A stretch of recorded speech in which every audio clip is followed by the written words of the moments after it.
Hey guys, what's up? I got the 12 valve running again. I lost the key last night. Apparently I left it in my pants pocket and it got washed. Oh well. Important part is I found it. I've done a few little things to it. Fixed some battery cable connectors and tried to put some fluid in the brakes, and I found a leak. So it's got it really doesn't have good brakes right now. But the clutch disc was rusted to the flywheel. I couldn't get it to go in gear. I just broke that loose. I backed my 5-ton wrecker up behind it and chained off to it, put it in gear and cranked it with the clutch pedal held in, and it broke it loose. So it can apparently, I think, move now. Let's see if it'll go in gear. Anyway, I know it's loud and clattery. It's a 12 valve. If you're watching this video, you're probably already aware of that. So, clutch in. Oh, how about that? Oh yeah. And this thing's got 4 tins in it, so you let off the clutch a little bit and it takes off. Now, I think reverse has a grinding issue, a synchro issue. Yeah. But, it's not a huge deal. I mean, it's an old work truck, so I figured it would have some kind of scratching issue in at least one gear, and it figures it to be reverse. But hey, I don't have a fuel or oil pressure gauge, but the oil light does come on when I crank it, and it stays on for a second and then goes out, so I know I've got oil pressure. And there's an oil leak on the motor, so I know there's oil in it. So I got a little bit of confidence there anyway. Yeah, I'm driving around with the door open. Oh well, sue me. Well, actually, please don't. I can't afford it. So, and the door doesn't want to stay shut all the time.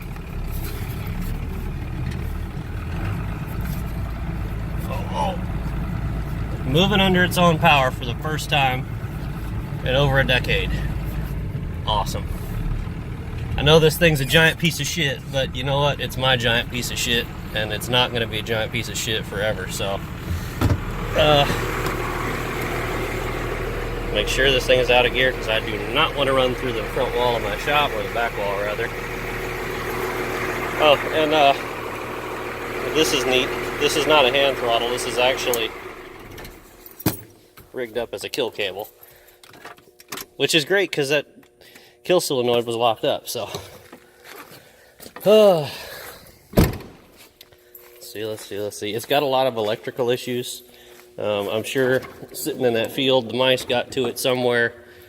I think the 2 gauges on the dash that aren't working are not working because of wire damage. If you look under the back, there's so many cuts and butt connectors and splices, it's unreal.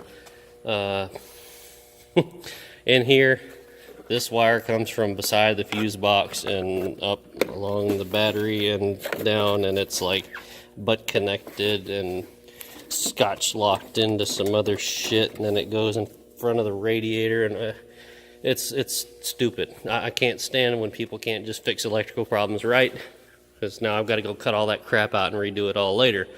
But it runs and it moves, so it's a lot more than it was a few days ago, sitting in a field rotting.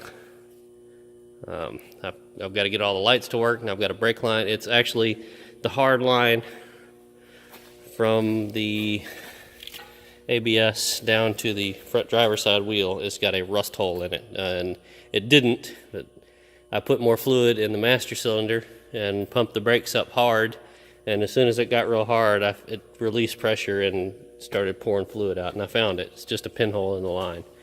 So I've got to replace that. Probably some other brake lines as well, but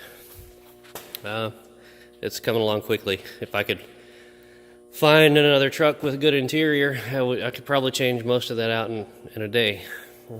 But it's not really a huge priority right now. I'm not sure how long I'm going to take to get this thing on the road. I honestly haven't even transferred the title yet. It's signed, notarized, and all that crap, but I haven't been down to the DMV and gotten it switched over. It's not registered. I'm not registering it until I've actually got it roadworthy. So it's going to be a little while. Anyway, you know, let me show you what I was talking about underneath this frame. Since I'm here and the ground ain't too wet. Look at this ridiculous redneck bullshit. This is one of the things that pisses me off more than anything else. Like, you don't need 15 splices in 3 feet of the same wire. It's stupid. People, look, if you don't know how to do it, don't do it. Let somebody else fix the shit. And on top of that, not a single one of these butt connectors is a heat shrink weatherproof connector. It's all just shit. So, you know, if you're going to do wiring, especially if it's exposed to weather, use heat shrink butt connectors or solder it and heat shrink it. Do it right or leave it alone. Please, God. So, rant over. Anyway, I'm just irritated with this shit because I had hoped that I could do a few things to this, clean it up, and maybe get it on the road, but that's not going to happen because of idiots. So, hey, if you enjoyed the video, go ahead and like it. Subscribe to the channel if you want. Share the video. I know you guys like this stupid shit. You know, well, because I do, and I can't be the only one out there that likes this crap. So, hey, we'll see you on the next one, guys. Thanks for watching.